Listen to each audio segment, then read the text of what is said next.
and Diamond Private Limited present News Metro Election on Wheels powered by Dr. Smile.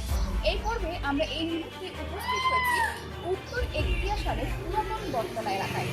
Jalpaiguri লোকসভার নির্বাচন কিন্তু 19 April.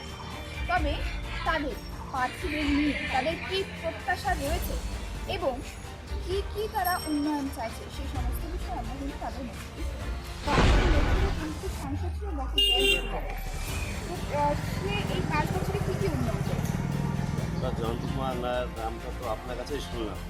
নির্বাচনের আগে গত 5 বছর আগে এসেছিল কেউ রাম রাম বলতে বলতে আমাদের কাছে ভোট চাইতে। আমরা তো উত্তরবঙ্গের সাধারণ মানুষ, আমরা উপজাতি আদিবাসী সম্প্রদায়, আমরা অল্প কিছু ভুলে গিয়ে ভোট দিয়েছিলাম রাম নামে যে দিদি এসে জানি। কিন্তু গত 5 বছরে আমরা তার চেহারাও দেখিনি বা তার চেহারা মনে করতে পারছি। তার হাত ধরে তো দূরে থাক, ভারতবর্ষের ইতিহাসে এরকম একটা সরকার দেখলাম আমরা, যে সরকার মানুষের উপর বিভিন্নভাবে অনৈতিক অস্বাভাবিক মূল্যবৃদ্ধির চাপ সৃষ্টি করে গেল।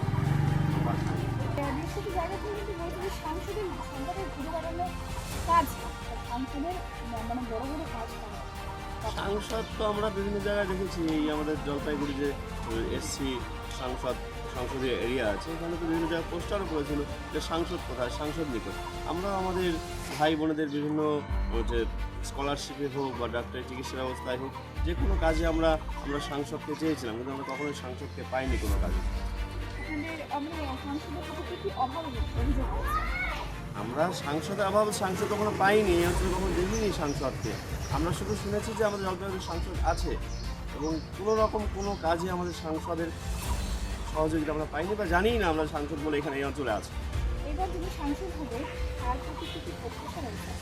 আমরা চাই যে আমাদের সাংসদ যদি আমাদের কাছের মানুষ হয়, কাজের মানুষ হয়, যে এই অঞ্চলে বিশেষ করে জলপাইগুড়ি যে আমাদের অঞ্চল, এই অঞ্চল পিছিয়ে পড়া অঞ্চল। আমরা আদিবাসী, টোটো, শ্রমজীবী মানুষ, যে এসসি এসটি ওবিসি এই সম্প্রদায়ের মানুষ এখানে বসবাস করে। আমরা চাই যেন আমাদের সংসদীয় গণতন্ত্রের মধ্য দিয়ে আমাদের দিল্লিতে গিয়ে আমাদের এই অঞ্চলের যে সুবিধা অসুবিধাগুলো আছে সেগুলো তুলে ধরুক এবং এই অঞ্চলের সমস্যা আমাদের উদ্যোগী হোক, এবং আমরাও যেন আমাদের সাংসদকে যে কোনো সময় পাই আমাদের ঘরের ছেলের মতো, ঘরের মানুষের মতো থাকে। আমাদের ছেলেমেয়ের যে কোনো স্কলারশিপ হোক, ডাক্তারি চিকিৎসা হোক, যে কোনো সুবিধা অসুবিধায় আমরা যেন তাকে পাই। তবে এবার নির্বাচনের যে নিষ্ক্রিয় ভাব রয়েছে, মানে মানুষের উদ্দীপনাটা নেই যে নির্বাচনকে নিয়ে যে একটা আলাদা উদ্দীপনা। নির্বাচনের উদ্দীপনা ছিল আমাদের এই অঞ্চলে সময় ছিল, কিন্তু বিগত 10 বছরে কেন্দ্রীয় একটা যে অমানবিক সরকার, সেই সরকার যে অস্থিরতা সৃষ্টি করেছে দেশ জুড়ে, সেই সময় জলপাইগুড়ি যে ওই রাম নামে যারা ভোট করায় তাদের বিরুদ্ধে কিছু বলা যাবে না।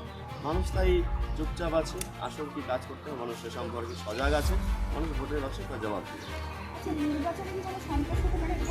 সন্ত্রাস আছে বিজেপির সামনে, ওদের যে রাম নাম তার সামনে কোনো কথা বলা যাবে না।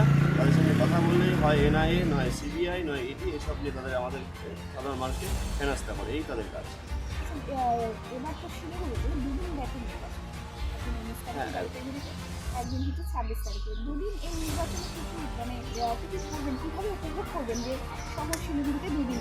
শহর শিলিগুড়ি উত্তরবঙ্গের প্রবেশদ্বার, এবং আমাদের কাছে তো সৌভাগ্য যে আমাদের শিলিগুড়ি কর্পোরেশনের যে এরিয়া আছে সেই এরিয়াতে দুদিন নির্বাচন করেছে, এবং দুটো নির্বাচনে সুন্দরভাবে উপভোগ করবো। আমরা চাই সন্ত্রাসমুক্ত, ভয়মুক্ত, নির্বিকারভাবে মানুষ তার গণতান্ত্রিক অধিকার, ভোটের মাধ্যমে ভোটাধিকার প্রয়োগ করুক, এবং মানুষ যে সরকার প্রতিষ্ঠা করতে চায় সেই সরকার প্রতিষ্ঠিত হোক। এবং আমরা সবাই অপমার শিলিগুড়িবাসী সহ উত্তরবঙ্গবাসী মুখিয়ে আছি যে আগামীতে যে সরকার প্রতিষ্ঠিত হবে সেই সরকার যেন এই অঞ্চলের সাধারণ মানুষের কথা ভাবে।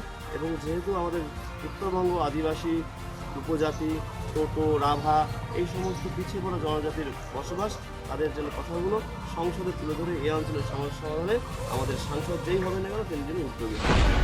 এরকম দাবি নিয়ে সংসদের কাছে শিলিগুড়ি জেলা হয়তো প্রত্যেকেই সুবিধা পাবে, এই দাবিগুলো নিয়ে দাবিগুলো ছিল এখন আগামীতে এখন এই যে আপনাদের যে প্রার্থী রয়েছে নির্মলা, উনি জিতলে কি করবে শিলিগুড়িকে জেলা করার জন্য, কি উদ্যোগ নিয়ে হবে? নির্মলবাবু আমাদের পার্টিকুলার আমাদের ক্যান্ডিডেট না, বা আমাদের প্রার্থী না, আপনার জলপাইগুড়িবাসীর ক্যান্ডিডেট। নির্মল বাবুই হোক বা অন্যান্য যে সমস্ত ক্যান্ডিডেট যারাই আছে না কেন, যারা আমাদের কথা সংসদে গিয়ে তুলে ধরে এই অঞ্চলের সার্বিক উন্নয়নে ব্রতী হবে, আমরা তাদের পাশে আছি এবং থাকবো।